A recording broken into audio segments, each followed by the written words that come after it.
دیکھیے گڑبڑ کہاں ہوتی ہے.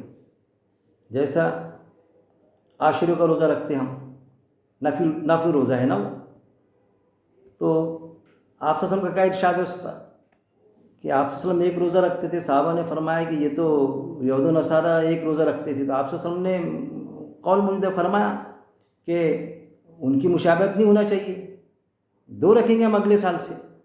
وہ آپ صلی اللہ علیہ وسلم کا انتقال ہو گیا بعد میں، وہ الگ بات. لیکن کیا جو ہوا، ہم نے ایک معاملہ اخذ کیے کہ ہم یہود و نصارہ کی وہ نہیں کریں گے، ان کی مشابہت میں نہیں جائے گی. تو ایک نہیں دو روزے رکھیں گے. تو لوگ دو روزے رکھتے، تو وہاں برابر سمجھ میں آتا. سارے علماء کا سمجھ لیجیے اس پر اجماع ہے کہ ہاں یہ ایسا ان کی مشابہت نہیں ہونا چاہیے. لیکن جب قرآن کی بات آتی، قرآن کی بات آئی کہ قرآن میں کم سے کم 20 مقامات پر، 20 سے زائد مقامات پہ لکھا ہے کہ دوزخ میں جائیں گے تو ابداً خالدون، ہمیشہ ہمیشہ رہیں گے. جنت کے لیے بھی ہمیشہ ہمیشہ آیا اور دوزخ کے لیے بھی ہمیشہ ہمیشہ آیا. تو میٹھا میٹھا برابر چلتا کہ جنت میں جائیں گے تو ہمیشہ رہیں گے، نہیں نکلیں گے. لیکن دوزخ میں جائیں گے نا تو نکل جائیں گے. کون نکالیں گا؟ پہلے تو یہ معاملہ کہ معصوم بچہ، کس کا معصوم بچہ انتقال ہو گیا بچپن میں، تو وہ سفارش کریں گا اللہ کے پاس میں کہ وہ تو جنت ہی ہے نا. سوال ہی پیدا نہیں ہوتا، اللہ میں جنت میں نہیں جاتا، میرے ماں باپ کو جنت میں ڈالتے. اب ان کے کرم، ان کے کتنے گناہ رہے، تو وہ جنت میں نہیں جائیں گا، اڑ جائیں گا. تو اللہ پریشان ہو جائے گا کہ بھائی اس کو کیسا جنت میں ڈالنا، تو اس کے ماں باپ کو ڈال دے گا. پھر اگر کسی کا نہیں ہے، چھوٹا بچہ نہیں انتقال ہوا کسی کا، تو پھر ایک عالم بنا دے وہ دین اسلام کا. یا عالم نہیں بنا سکتا تو کم سے کم منیمم ایک حافظ تو بنا دے. تو پھر تو ایسا فارمولہ ہو گیا کہ ماں باپ کو نہیں، پھر تو اس کے جو بتاتے کہ 300 اس کے خاندان کے 300 افراد کی سفارش کریں گا وہ عالم صاحب اور وہ حافظ صاحب. کہیں پر تو آتا کہ 7 پیڑھی جنت میں جائیں گی سفارش ہو کے اس کی. پھر اگر کسی نے وہ بھی نہیں بنایا، اب دیکھیے کیسے چانس مارنے کا کہ عالم بھی نہیں بنایا، حافظ بھی نہیں، ایسے کچھ حادثہ بھی نہیں ہوا اس کے ساتھ، تو پھر کیسا بھائی اس کا؟ تو پھر کیا ہوگا؟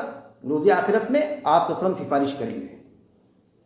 یہ فارمولہ ہے نا کہ آپ صلی اللہ علیہ وسلم سفارش کریں گے باقاعدہ، آپ جنت میں ڈالیں گے، جنت میں چلے جائیں گے. پھر اس کے بعد میں بھی کہ کچھ ایسے لوگ ہوں گے کہ جن کی سفارش بھی نہیں کریں گے، مطلب آپ صلی اللہ علیہ وسلم، کیونکہ وہ بھی موجود ہے، تو ان کو بھی دوزخ میں سے نکالیں گے امت کے لوگ آپ صلی اللہ علیہ وسلم. آخری میں، لاسٹ میں دوزخ میں نہیں جلنے دیں گے، اس میں سے نکال دیں گے. جبکہ قرآن سے اس کا کوئی جوڑ نہیں ہے، ہمیشہ ہمیشہ کا ذکر ہے. لیکن بتایا گیا چور راستے سے گھسو اور پھر وہ حساب سے اپنا چلاؤ معاملہ. اب وہ سفارش کریں گے، وہ آیت اصل میں کیا ہے شفا کی، وہ اس پر آپ غور کریں گے تو یہ چیز نہیں آتی. پھر یہ دوزخ میں سے نکل جائیں گے تو یہ کس کا عقیدہ ہے؟ ارے یہ تو یہود و نصارہ کا عقیدہ ہے کہ ہمارا قرآن پہ ایمان نہیں ہے، ہم جیسا نفل کے لیے نہیں کرتے، لیکن جو فرض ہے قرآن کی آیت جو ہے کہ اس طرح کی حرکت جو کرتے تھے دوزخ میں جائیں گے، نکل جائیں گے. سورہ البقرہ آیت نمبر 80 آپ نے دیکھ لینا، سورہ ال عمران آیت نمبر 24 کیا فرمایا اللہ رب العزت نے؟ یہ کہتے ہیں کہ دوزخ کی آگ نہیں چھوئیں گی مگر گنتی کے چند دن. بنی اسرائیل یہود و نصارہ کیا معاملہ تھا کہ ہم دوزخ میں تو نہیں جائیں گے، ایک تو چھوئیں گی نہیں آگ. بھائی ایسے تو کرتے آپ غلط کام، پھر یہ گناہوں کا نہیں، کچھ دن جائیں گے پھر نکل جائیں گے. تو اللہ نے فرمایا کیا تم نے اللہ سے کوئی عہد لے رکھا ہے؟ اللہ نے کوئی وعدہ کیا ایسا تمہارے کو؟ یا اللہ پر وہ بات کہتے ہو جو خود بھی نہیں جانتے؟ یہ تصویر تو یہ آیت کس کے لیے ہے؟ یہ ہم ایمان والوں کے لیے آپ سے سامنے پیش کی. اللہ نے جو آیت بھیجی کہ ہم سے وہ غلطی نہ ہو کہ ہم اس کی مشابہت نہ کریں، لیکن جنت میں جانے کے لیے نکل جائیں گے جنت. ایک تو دوزخ میں نہیں جائیں گے تو پھر ایسے ایسے سارے چور راستے پیدا کر کے رکھے. یہ ساری چیزوں کو ہم کو سمجھنا چاہیے. پھر ہم پیش کرا میرے ایسے انسان نے یا کسی نے پیش کرا قرآن کی آیت، تو پھر وہاں یہ آتا کہ ارے بھائی اس پر ہے، ارے دوزخ میں سے نکل جائیں گے، اس پر تو سارے علماء کا اجماع ہے. تو پھر میرے پاس میں جب کوئی شخص بولتا ہے کہ علماء کا اجماع ہے، تو میں بولتا بھائی علماء کا اجماع ہے تو میں کیا کروں؟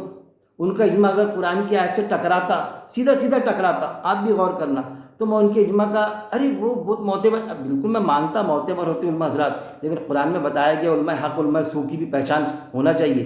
میں یہ نہیں کہوں گا کہ سارے علماء جو ہے اجماع میں ہے تو وہ علماء سو ہے، ایسا نہیں، جانے انجانے میں کچھ غلطی ہوتی ہے تو اللہ درگزر کرتا، وہ بھی آیت ہے قرآن میں، تو علماء سے کیا غلطی نہیں ہو سکتی کیا؟ نہیں، علماء کا اجماع ہے۔ تو سوال پیدا ہوتا ہے کہ ایک قرآن پڑھنے والا ترجمانی کے ساتھ میں تو وہ کیا کرے اجماع کے اس میں؟ اور پھر میرے کو جواب دینا پڑتا مجبوراً کہ کس کے اجماع ہے؟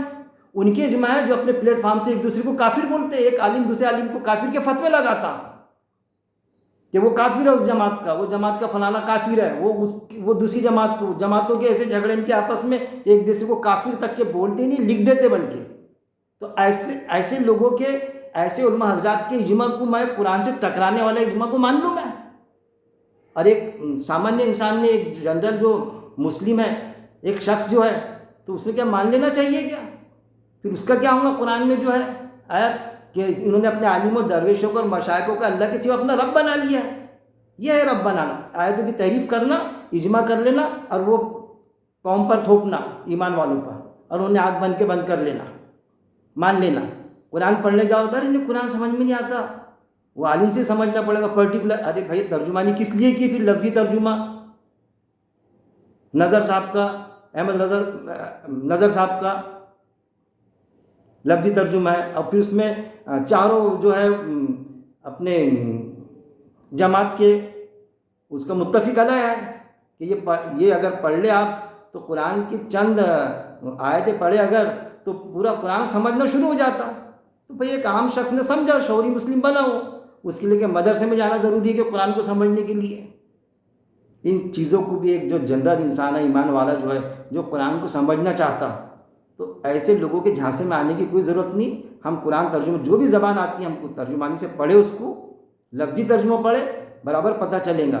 وہاں بھی گڑبڑ ہے، ایک لفظ کے کہیں پر کچھ معنی نکالتے، کہیں پر کچھ معنی نکالتے، اور اپن بولو کہ بھائی یہ ہمارے شخص بولے جس نے ترجمہ، بھائی اس کے تو یہ معنی ہوتے نا، پھر یہاں پر آپ نے کیسے بدلے؟ نہیں، وہ کیا ہے کہ یہ معنی بھی آپ جو بتا رہے ہیں یہ بھی درست ہے، مگر عربی میں ہے نہیں کیا، ایک لفظ کے 52 معنی ہوتے ہیں، وہ ایک الگ لا کے رکھے۔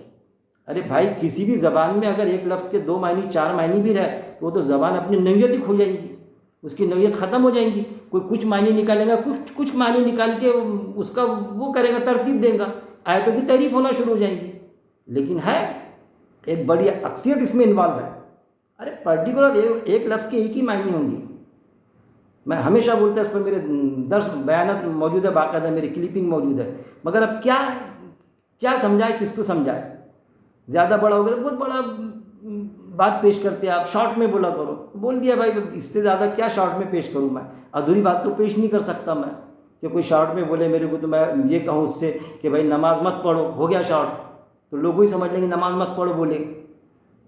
ارے جب تم مدہوش ہو تو مدہوش میں بھی چکر لگا کے رکھے کہ جب تم دارو پیے ہوئے، شراب پیے ہوئے، ارے بھائی شراب پہلے حلال کی بتاتے، سب چکر ہی چکر ہے، اٹھ پٹانگ۔ اللہ حفاظت کرے۔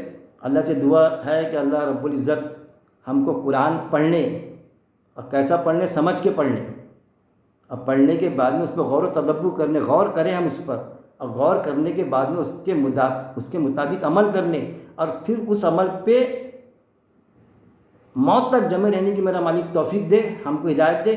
کیونکہ شیطان نے اللہ سے بالکل یہ پرمیشن لے لیا کہ میں سیدھے راستے پہ بیٹھوں گا، تو ظاہر ہم قرآن پڑھیں گے نا تو وہاں بیٹھے ہی ہے شیطان بہکانے کے لیے۔